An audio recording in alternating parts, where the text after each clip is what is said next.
Pos PPI sebut koalisi pendukung Anies sengaja menjegalkan diri. Lalu ada apa dengan kubu Anies? Oleh karena itu narasi penjegalan itu sudah nggak relevan. Ya. Ini mirip-mirip kalau mau dibangun narasinya adalah narasi yang memang sengaja menjegalkan diri. Ini ada yang mengungkapkan kekhawatiran penjegalan, ada yang mengungkapkan kekhawatiran kriminalisasi. Partai-partai yang dapat perlakuan tidak fair, calon-calon presiden yang dapat perlakuan tidak fair. Itu bagian dari perlombaan, dari kontestasi politik yang mengatakan ini dijegal, mungkin biar pendukungnya muncul. Tidak ada, itu isu politik. Tujuannya jelas, menggagalkan pencapresan saudara Anies Baswedan. Kalau ada yang ngomong-ngomong seperti itu, dirinya yang seperti itu. Kalau dia berkuasa akan jegal orang. Ya, itu refleksi daripada kandungan kamu. Sama yang lain ingin mengatakan poros perubahan ini solid, padahal di dalamnya itu sulit, Pak. Sulit. Ibarat saudara, itu sudah jadi saudara tiri. Satu sama yang lain itu tidak akur di dalam. Jadi penjegalan ini hoax kan? Soalnya, loh, buat apa dijegal nomor 3 terus loh? Gitu loh, itu aja sih. Hoax. Ada buktinya kan penjegalan, coba apa buktinya? Surveinya nomor 3 terus, buat apa dijegal?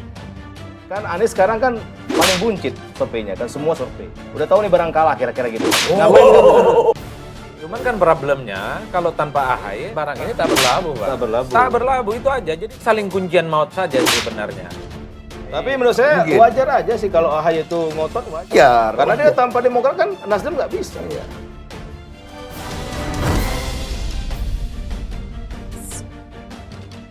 Direktur Parameter Politik Indonesia Adi Prayitno mengatakan koalisi pendukung Anies Baswedan, yakni Koalisi Perubahan untuk Persatuan atau KPP, menjegalkan diri. Kenapa? Hal ini terkait dengan persoalan cawapres pendamping Anies Baswedan. Salah satu yang mencuat sebagai cawapres Anies tentunya Ketum Partai Demokrat Agus Harimurti Yudhoyono atau AHY. Namun AHY dinilai tidak bisa mendongkrak suara Anies. Problemnya, tanpa AHY barang ini tidak berlabuh, tutur Adi di acara Adu Perspektif yang disiarkan Detik.com berkolaborasi dengan Total Politik Rabu 30 Agustus. Sehingga menurut Adi, narasi penjegalan KPP tidak relevan. Ia menyebut KPP sengaja menjegalkan diri. Narasinya ini adalah narasi yang sengaja menjegalkan diri. Artinya apa? Satu sama lain ingin mengatakan poros perubahan itu solid, padahal di dalamnya itu sulit. Terang Adi. Adi menyebut partai-partai dalam KPP seperti saudara tiri, satu sama lain tidak akur. Tinggal cari way out, jalan keluar supaya basisnya itu tidak meninggalkan mereka, jelas Adi. Apa yang disampaikan Adi mengingatkan pada pernyataan Mahfud MD. Menko Polhukam Mahfud MD justru mengingatkan koalisi pendukung Anies tidak jegal diri sendiri saat itu. Mahfud menyebut tidak ada upaya penjegalan dari pemerintah saat ini seperti yang dikhawatirkan Anies dan kubunya. Mahfud justru berpesan pada poros koalisi pendukung Anies Baswedan supaya kompak, tidak dijegal oleh internalnya sendiri. Kalau pemerintah tidak menjegal, mungkin saudara sih, cuman ndak enak mau bilang terus terang, mungkin dari tulisan-tulisan dan pernyataan. Ndak ada yang menjegal. Malah saya katakan kepada dia, kamu harus usahakan di dalam berbagai forum agar koalisi yang mendukung Anies itu kompak agar Anies dapat tiket, tidak dijegal oleh internalnya sendiri. Kalau pemerintah tidak, persilahkan.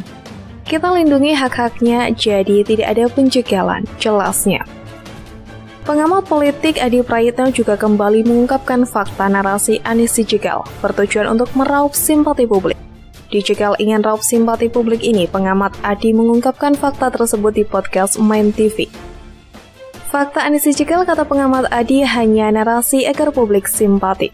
Playing victim gagal, kata Adi. Adi mengungkapkan fakta pertama ketika P3 bergabung dengan PTIP. Meski berada di KIB, Ketum Golkar Erlangga Hartarto tidak merasa dijegal, ujarnya. Elit dan kader Golkar tidak ada yang ribut soal sikap P3, ujar Adi. Lalu, kenapa koalisi perubahan justru ramai saat AHY cuman hanya bertemu dengan Puan? Tudingan Anies dijegal pun bermunculan. Fakta kedua, saat PK Demokrat di MA disebut jegal Anies dalam skenario copet Demokrat. Ini juga tidak masuk akal, kan kasusnya sudah 2 tahun lalu, terang Adi. Adi menilai narasinya playing victim bahwa Anies dijegal dari segala penjuru telah gagal. Skenario dengan narasi Anies dijegal diharapkan Anies tampil sebagai korban kezoliman, tapi sayangnya fakta tidak demikian, ujar Adi. Begitupun dengan narasi Anies dikriminalisasi kasus Formula E. Nyatanya, dia aman sampai sekarang, ujarnya. Realita elektabilitas Anies turun buat panik untuk mendongkrak. Akhirnya sebar narasi Anies dijegal. Sempat juga pengamat Ketua Bapilo Partai Demokrat Andi Arief juga melempar isu soal adanya upaya menjegal ex-Gubernur DKI Jakarta Anies Baswedan maju sebagai calon presiden 2024. Isu tersebut dinilai dilempar Demokrat karena resah Ketum Partai Demokrat Agus Harimurti Yudhoyono tidak mendapatkan tandem di Pilpres.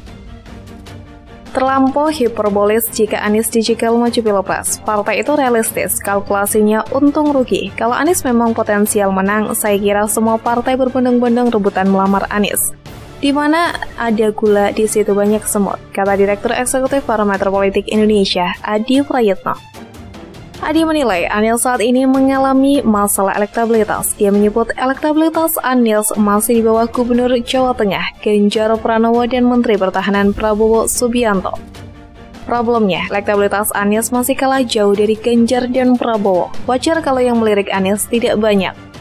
Bahkan Nasdem pun belum tentu usung Anies karena Anies harus bersaing dengan Ganjar dan Andika. Secara umum memilih Nasdem itu cenderung ke Ganjar bukan Anies, ujarnya. Hal ini cukup terbukti dengan banyaknya kader yang keluar dari Nasdem usai pendeklarasian Anies Baswedan. Adi kemudian menyebut Demokrat khawatir jika Anies dijegal bakal membuat AHY gagal berpasangan dengan Anies Baswedan di Pilpres mendatang. Dia mengatakan Anies adalah satu-satunya figur bakal capres yang dicocok-cocokkan dengan AHY. Dan juga PKS diketahui memang cukup dekat saat ini, namun Nasdem dan PKS belum tentu mau AHY dipasangkan dengan Anies. Sekalipun Anies bisa maju Pilpres dari tiket Nasdem dan PKS, belum tentu Nasdem dan PKS menjadikan AHY sebagai pendamping Anies. Khusus Nasdem, ada tembok tebal politik yang sulit ditembus Demokrat soal luka lama yang belum terobati, ujarnya. Anies Baswedan diketahui pernah mengaku menerima banyak ungkapan kekhawatiran setelah Presiden Jokowi menyatakan akan cawe-cawe demi bangsa dan negara, termasuk soal pemilu mendatang. Anies berharap kekhawatiran itu tak terwujud. Jadi merespon pemberitaan yang mengungkapkan bahwa Presiden mengambil sikap akan bersikap tidak netral dan akan cawe-cawe. Semenjak semalam sampai tadi siang kami banyak sekali menerima ungkapan aspirasi dan kekhawatiran, ujar Anies di Jalan Brawijaya.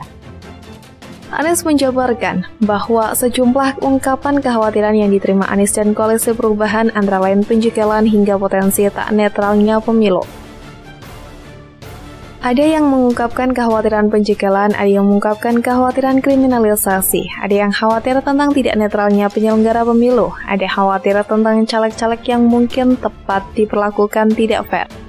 Partai-partai yang tidak diperlakukan tidak fair, calon-calon presiden yang dapat perlakuan tidak fair, ujar Anies. Kemudian potensinya terjadinya kecurangan, yang semua itu dikhawatirkan muncul akibat adanya pernyataan bahwa tidak netral dan cawe-cawe, imbuh Anies.